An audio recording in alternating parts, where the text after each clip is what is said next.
Energi desa bukan sekedar listrik, tapi kunci membuka masa depan bangsa. Saat desa terang, harapan tumbuh bagi pendidikan, ekonomi, dan kemandirian Indonesia.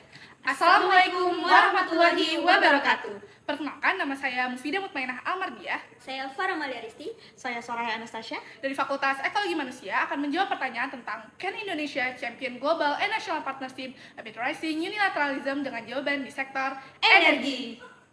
How does the future world look like in your mind? Kita mungkin memiliki deskripsi berbeda-beda tentang gambaran dunia di masa depan. Mungkin ada kata yang menyebut kecanggihan, kesejahteraan, tapi satu kata yang pasti adalah energi. Ini yang diketahui oleh negara-negara maju sehingga mereka memutuskan untuk melakukan transisi energi tak terbarukan ke energi terbarukan. Mereka mengetahui bahwa untuk menciptakan dunia yang ideal dibutuhkan energi yang cukup dan berkelanjutan.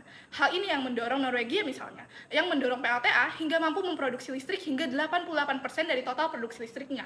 Juga Denmark yang telah membuat 66% rumah tangga mengandalkan CSP atau Combined Heat and Power, serta Islandia yang 85%-nya total pasokan energinya berasal dari PLTP dan PLTA. Regulasi mereka pun tidak berhenti pada regulasi nasional saja. Setiap negara-negara yang berhasil melakukan transisi energi pun memastikan regulasi ini terjadi secara global, seperti pada kebijakan Carbon Border Adjustment Mechanism, di mana negara-negara Eropa memberikan tarif pada barang impor sesuai dengan karbon emisi yang dikandungnya. Dan Inflation Reduction Act, di mana Amerika mengurangi impor energi kotor dan memfokuskan pada sumber daya lokal untuk mengelola energi bersihnya. Kebijakan yang dilahirkan negara-negara global akan menimbulkan masalah yang cukup serius bagi Indonesia.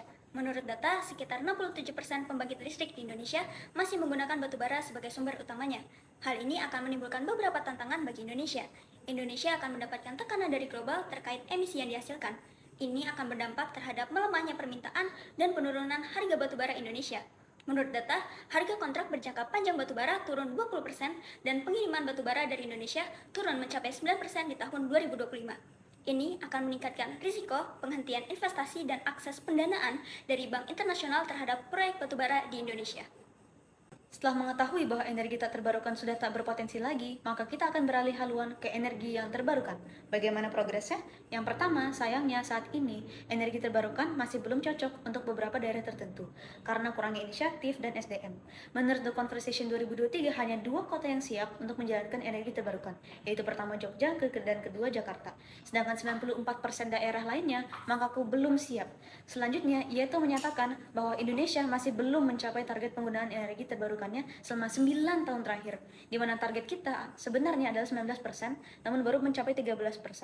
Lalu strategi pemerintah masihlah kurang, karena saat ini pemerintah berfokus pada teknologi penyimpanan dan penangkapan karbon yang belum matang, mahal, dan berisiko, dibandingkan dengan teknologi energi terbarukan yang kita punya.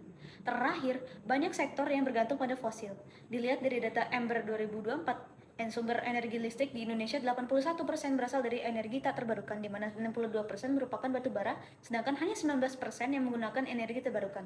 Walaupun begitu, terdapat peningkatan dalam penggunaan jumlah energi terbarukan di Indonesia tiap tahunnya menurut Our World Data. Dapat dilihat di kanan atas. Mendengar hal tersebut, kami memiliki 3 target SDGs utama, yaitu 1 untuk Goal 7, Affordable and Clean Energy. Maka program kami akan memberikan akses kepada banyak masyarakat dan menyajikan inklusivitas, semua masyarakat akan mendapatkannya. Kedua, Goals 11 yaitu Sustainable Cities and Communities, di mana program kami akan mendorong daerah-daerah untuk lebih mandiri dan maju dengan energi terbarukan tersebut.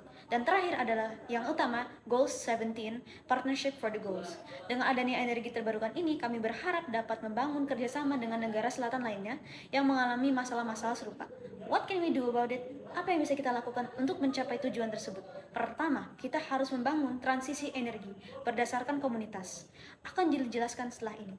Kemudian next, dengan membangun kerjasama dengan negara selatan lainnya, Indonesia dapat menjadi negara diplomasi di mana negara selatan lainnya akan datang untuk mempelajari energi terbarukan di Indonesia, sehingga akhirnya negara utara pun akan melirik pasar dari negara-negara selatan. Baterai, Badan Akselerasi Transisi Energi, merupakan badan yang akan kami rancang yang bertujuan untuk mendorong masyarakat untuk memakai energi terbarukan, seperti energi surya, mikrohidro, air, dan lain-lain, tapi sesuai dengan geografis dan ciri khas daerah tersebut. Berbeda dengan badan-badan lainnya, kami berfokus sistem bottom up, di mana masyarakat yang berinisiatif dan menjalankan, sedangkan pemerintah hanya mengawasi dan memberi bantuan. Badan ini menjalankan sistem pentahelix, di mana ketua dari badan-badan merupakan perwakilan dari tiap sektor. Pemerintah tugasnya mengawasi dan membantu baterai, baik secara pendanaan maupun bantuan lainnya. Target kami adalah Kementerian KLHK dan ESDM. Kedua, akademisi, yaitu pelajar dan volunteer, memberi sosialisasi terhadap desa target. Ketiga, komunitas yang terdiri atas masyarakat dan volunteer yang akan menjalankan programnya tersebut. Keempat, bisnis akan membantu memberi bantuan secara finansial, bisa berupa sponsorship ataupun kemitraan. PT Surya dan BRI adalah target kerjasama kami. Dan terakhir, media memberi informasi kepada publik melalui website seperti Renewable Energy ID, ISRR, dan Cerah. Dengan terbentuknya badan ini kami harap dapat menjalankan dengan baik. Dengan terbentuknya baterai, bagaimana badan ini dapat melaksanakan fungsinya? Baterai memiliki program besar yaitu GRESA, atau Gotong Royong Energi Berbasis Desa, di mana GRESA merupakan program transisi energi berbasis komunitas dengan pendekatan bottom-up. GRESA ini melibatkan kerjasama pentahelix antara pemerintah, LSM, akademisi, media, dan lebih memfokuskan pelibatan masyarakat dalam perencanaan, pelaksanaan, dan juga pengelolaan.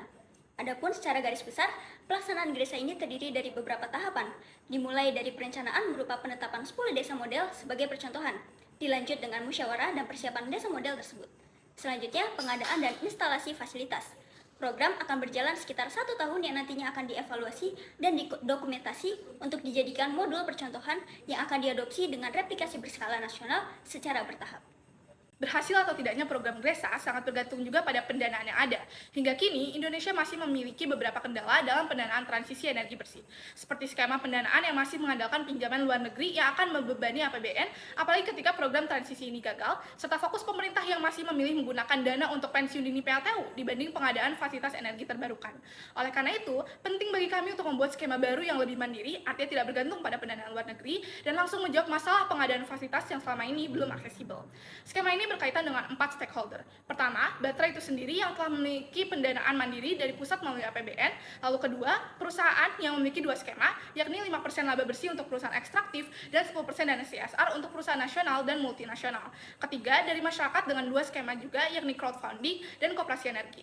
Untuk crowdfunding, ini adalah skema dana baru di mana baterai akan menjembatani antara informasi kegiatan transisi energi di desa dengan masyarakat luas melalui website atau aplikasi, yang mana transparansi ini akan berguna untuk mendorong masyarakat memberi hibah bagi desa terkait yang dananya akan dikelola baterai untuk memfasilitasi alat yang dibutuhkan oleh desa. Sedangkan untuk operasi energi baru berfungsi pendanaannya setelah fasilitas energi terbarukan ini telah digunakan dan dikelola oleh desa. Terakhir, pemerintah juga ikut memberi pendanaan melalui dana desa 1% dan BUMDes ditambah BUD energi. Estimasi potensi energi yang dapat serta distribusi peran dan kewenangan ini telah kami rincikan sebagai berikut. Setelah 3 rencana besar kami, bagaimana implementasi secara keseluruhan? Roadmap ini coba kami buat untuk menjawab pertanyaan tersebut. Dimulai dari kuartal 4 2025, di mana pemerintah melakukan pembentukan baterai yang langsung dilanjut dengan rekrutmen anggota sesuai kolaborasi pentahelix yang telah dijelaskan. Pelaksanaan program-program yang diawasi oleh baterai ini akan terbagi menjadi 4 tahap. Tahap pemetaan dan persiapan, tahap implementasi proyek percontohan, tahap replikasi dan komersialisasi lokal, dan tahap konsolidasi nasional dan diplomasi global selatan. Tahap 1 berfokus pada pemetaan potensi energi dengan melibatkan universitas melakukan sosialisasi publik tingkat kecamatan, menyusun rencana aksi, melakukan mentoring, dan semua dokumen tadi dikompilasi dalam satu basis data nasional pada akhir kuartal 3 2026. Output yang diharapkan adalah adanya dokumen peta potensi energi desa, draft rencana aksi, dan laporan sosialisasi. Setelah selesai pada pemetaan dan persiapan, tahap 2 berfokus pada implementasi, mulai dari membangun fasilitas energi, membentuk dan mengesahkan koperasi energi, dan melatih warga desa menjadi operator dan teknisi. Pada tahap ini juga akan ada output berupa publikasi media dan laporan dampak. Masuk ke tahap ketiga, yakni replikasi dan komersialisasi lokal yang berfokus untuk mereplikasi proyek dari 10 desa model ke 100 desa tambahan di 20 provinsi berbeda. Koperasi energi yang telah ada pada tahap 2 juga akan diresmikan menjadi entitas bisnis berbasis energi terbarukan dan mengintegrasikan koperasi energi dalam sistem BLUD.